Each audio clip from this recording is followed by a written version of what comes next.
It's Akademiks, man, and listen, I use a lot of the wire analogies because they teach a lot of lessons in life. Now, if you don't know about the series, it used to be aired on HBO. It's based around life in Baltimore, but really, it relates to life growing up in any inner city neighborhood. Kind of teaches you a little bit of common sense, a little bit of street savvy, and also kind of shows you how people navigate around others that's probably savages. Now, one of the most important scenes, at least to me, is a scene where one character, his name is D'Angelo Barksdale, he taught another, and his name is Bodie, a very important lesson in life. Now, he related it to the game of chess, and that was really a microcosm of life. And he said, yo, check this. He said, we got two type of people, really. We got the bosses, or the kings and queens, and then we got the pawns, or the soldiers. Now, he said, listen, the pawns, they always go first. They're expendable. We have the bosses, or the kings and queens. They're the ones to be protected. They're the leaders. The leaders will send out the soldiers or the pawns to fight the battle. The pawns go out, they fight the battle, they put up their lives, they're loyal. Usually the pawns are loyal. A good soldier, a good pawn is very loyal. However, the bosses, even after a long-ass fight, and just think about it like a war between two nations, even after some point, they're like, you know what, just to protect our nation and you guys can protect yours, we'll call it a truce. All the fucking pawns that died, it's whatever. We'll call it a fucking truce. Now, it's really like that in most things in life. Now, loyal soldiers are pawns, usually casualties of war. And if you think about fucking organizations, countries, your friends, it's kind of the same thing, but enough of the fucking anecdote.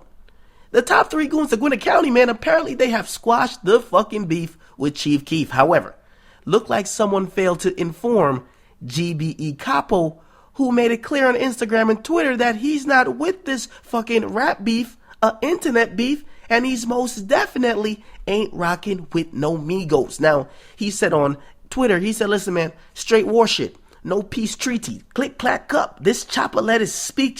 What?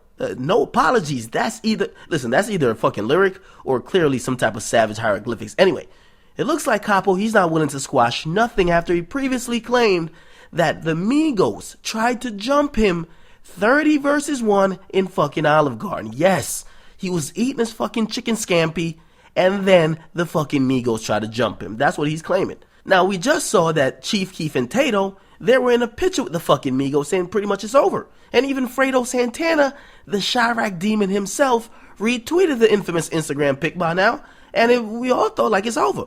But Capo clearly doesn't think so. Now, listen here, Capo, because listen, obviously, you got some pent-up aggression, man, and since you probably felt that Offset and Takeoff kind of punked you while you were eating your fucking chicken yoki soup, and so you're thinking, I'm not squashing shit, but listen, man, you heard what the Migos said, money wins all wars, and also, if your leader, Baphomet is squashing beef, you might want to sit on that L. I know, you probably feel it was an L when they ran up on you, blah, blah, you want to come get back, but listen, if you watch Friday, you win some, you lose some. But at least Offset won't Falcon punch your soul into the fourth dimension. But listen, if you ever wonder, right, why Chief Keef moved to LA, why he's the boss, remember the analogy that I just gave you, the pawns versus the kings and queens. The pawns versus the bosses. In chess, the pawns go first. And now, Quavo looked like he directly mentioned that same sentiment when he chimed in on the incident. He said, listen, wait, where was GBE Capo at the round table? I guess he not a honcho. Exactly. Now, I could tell you this because just from Capo's movements, Capo looks like he's a loyal soldier. He looks like one of those guys where his loyalty will be his downfall. Just like in The Wire, Bodie's loyalty was his fucking downfall. Loyal to a fault. But in the end, if you watch the whole series, Avon lives, Marlo lives, and pretty much everybody else that was soldiers, they died. So you might sound like, what the fuck are you comparing that type of show to the Savages? But the same principle plays a part. The Migos, the top three goons out of Gwinnett County, and Chief Keef, in whatever fucked up context you want to think, they're bosses. The guys underneath, they're pawns.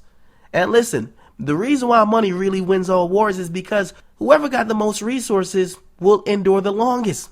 Because it's many different battles to a fucking war. So yeah, And by the way, I do have to add that Chief Keef, he took down his picture of the fucking Migos, which I'm not sure if it means anything, but obviously the Migos are clowning GBE Capo, which kind of makes it look crazy. So two bosses met, they kind of said, yo, it's over. And then the soldier's like, wait, I didn't get told this shit. I still got some grievances. And then the other boss is looking at you like, that's why you a soldier. That's the thing. And of course, Chief Keef took his picture down, but who knows, man? This might be a temporary fix. It might spur back up, but we'll see. So you guys get in the comment box, what do you guys think about this? Do you think the beef will start back up, or do you think it's ended and just GBE Capo needs to sit on the cell? Or do you think that, hey, maybe this is signs of things to come? Get in the comment box. Make sure you guys like, definitely subscribe. It's your boy DJ Akademiks, man. I'm out.